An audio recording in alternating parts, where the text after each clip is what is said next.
It's been a long time. I should have left you without a new video to step to. Shout out to Rakim, always inspiration. Come on, you already know what it is, man. Always. Speaking of Rakim, I've been listening to this a lot because I love this beat. This beat's dope. Let's go. I mean, Rocky didn't really kill it, but I'm just playing the instrumental, right? Pierre's that shit, man. Of course, you know, my favorite part. That shit is ill.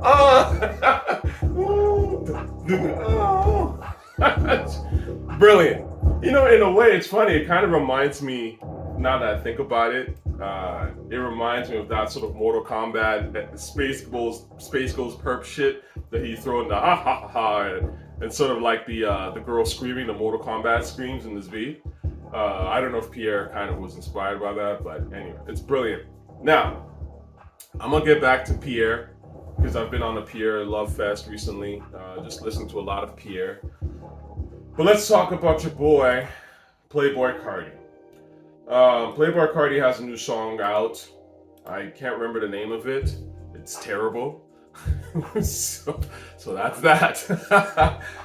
I couldn't even tell you what it sounds like because it's that unmemorable. It's weird for the sake of being weird, but shockingly forgettable at the same time.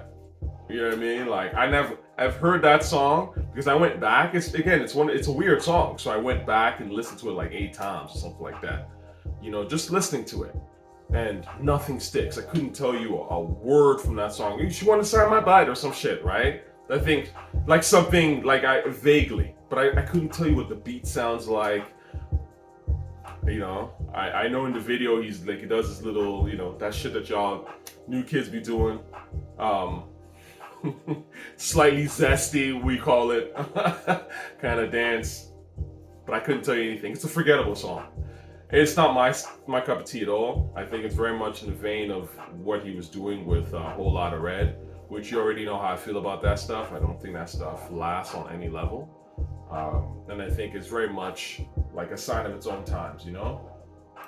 Very easy to forget, in my opinion. But that's just me. So if you want to know my opinion, that's my opinion. Song sucks. Not really looking forward to new Carti. The Carti that I like is 2017 Carti, and obviously seems that Carti has no interest in going back to that. So it's all right. Anyway, I want to talk about Carti, like actually self-titled versus Die Lit, because I was listening to Die Lit again. I kind of went back to it. And I was listening to Die Lit in full. You know, it's interesting because I prefer self-titled. I think I've said this before.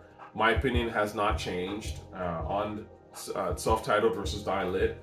I remember thinking Die Lit was a disappointment when I heard it. When it first came out, I was like, oh, this shit's like, this thing fell off already? Like, it's the A$AP Rocky thing all over again, right?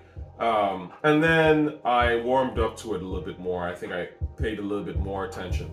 You have to remember, when Die Lit came out, I heard Die Lit the day it dropped. Okay, so I like self-titled for some reason.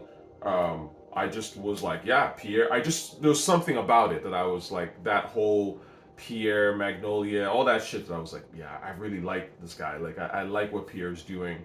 Even this Playboi Carti dude, I don't know if I'm really fully down with his flow, but I think his beat selection is phenomenal.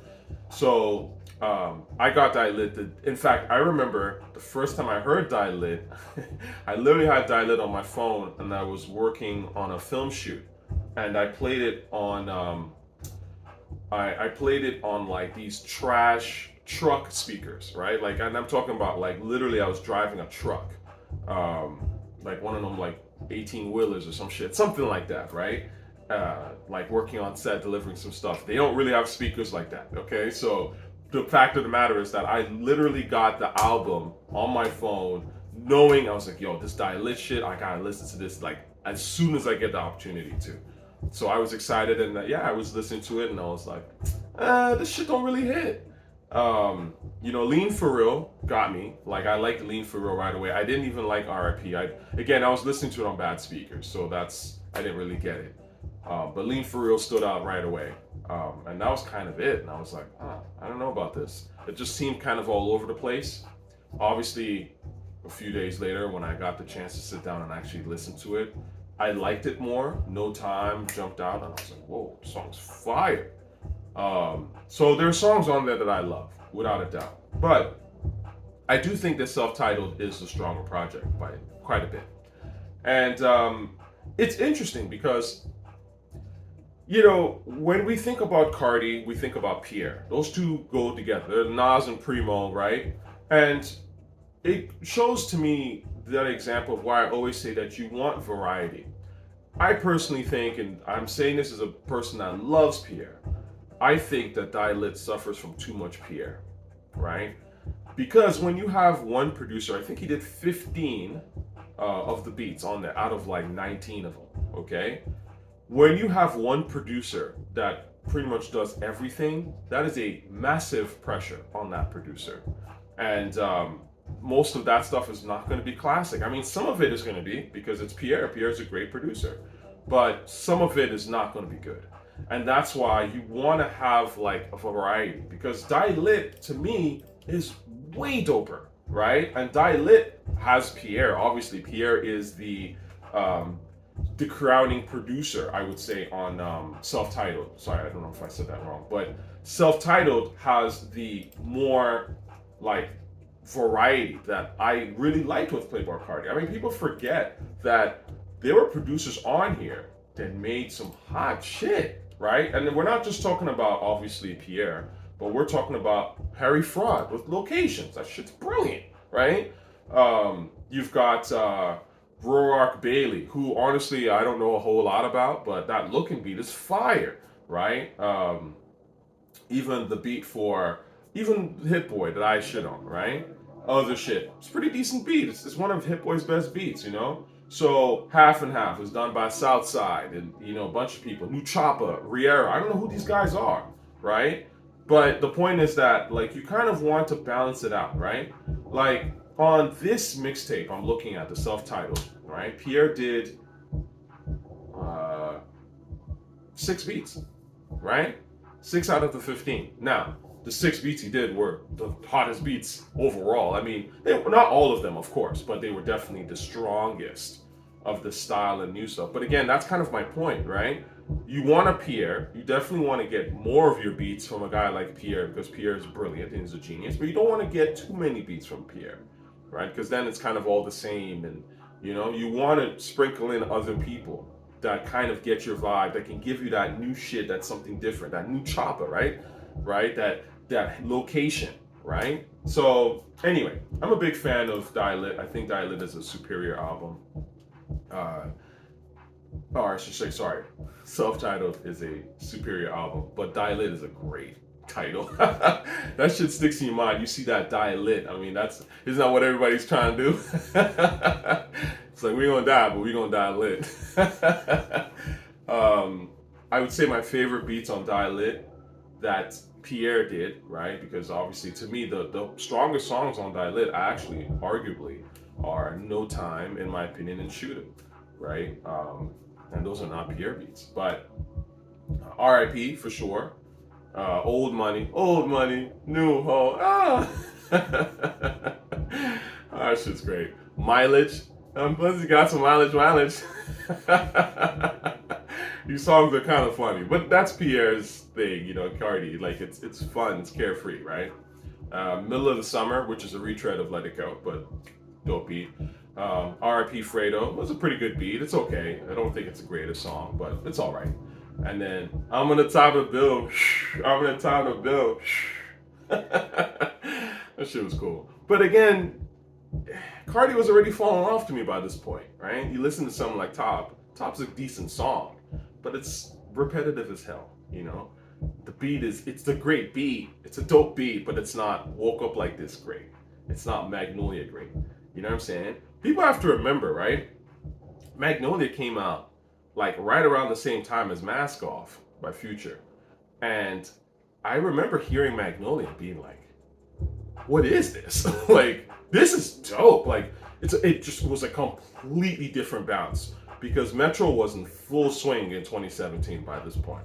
In fact, this is kind of when Metro peaked, if we're being real, right? 2017 was Metro's year with that mask off. Everyone's playing that mask off. And, Metro has this sort of icy, slower vibe to his shit. And I remember hearing Magnolia, and I wasn't like a fan of Carti's rapping, but I just remember thinking, yo, this beat is fucking like different, and almost a return to rap being faster to a certain extent, and more like bouncy and energetic, and I loved it. So the point is that it's fascinating when you look back on this era because people did sleep on the shit, and I remember being like, this is the best album of 2017, hands down. But people were talking about Kendrick, that terrible damn shit. Obviously, they were talking about that Mask Off, and I remember it was 444 with Jay-Z. And I don't listen to none of those albums, right? But I listen to self-titled all the time. You know what I mean? So, again, it goes to show you, when you do something different, there's always that delay. But then people start to copy, right? And you change the game, and then becomes the bounce because we've moved away from Metro, right? But we're kind of still in, to a certain extent, like people are still duping that Pierre thing, right? The new sound isn't like, we're waiting for that new person to really come out the gate, like a Pierre or something like that. That's gonna, take the game to the next step. One that everybody copies, right? And it's the same old story, right? Same old story. But anyway, the point of the matter is that I do prefer self-titled a lot more. As Mr. MT, let me make sure I get your name right. Shout out to all my subscribers, by the way. Just shout out to anybody that's in the community section. I love reading your comments, like real shit. So, we have a really dope community out here because you guys don't always agree with what I say. You agree with a lot of what I say, but you don't always agree, which is fine. Like, I'm totally fine with that. And we're independent thinkers. That's what we do here. You know what I mean? So Mr. MST, shout out to you, my man. And he made the comment where he was like, he prefers self-titled by far because not only does he have the best beats overall, but it's really when Carti's at his best vocally. And I agree 100%, 1000%. The more fun and carefree and it's just beautiful, man. Like, these beats make you think of good times and, nostalgia to a certain extent. Like, this is my favorite Carti record. Woke Up Like This. I've said this a million times. I think this is Carti's best song ever. The way he rapped on it, I'm doing Pyrus and I even bang. Shout out GGAL, you know, hard the game. Like, all that, like, just the way he spit on it is like fantastic. It's fun. It fits the beat. The beat's incredible, right? So, anyway, self-titled is my shit, man. I'm gonna talk more Pierre in a hot second, but it's this Pierre week or something like that. I've been listening to a lot of Pierre. So, love, peace.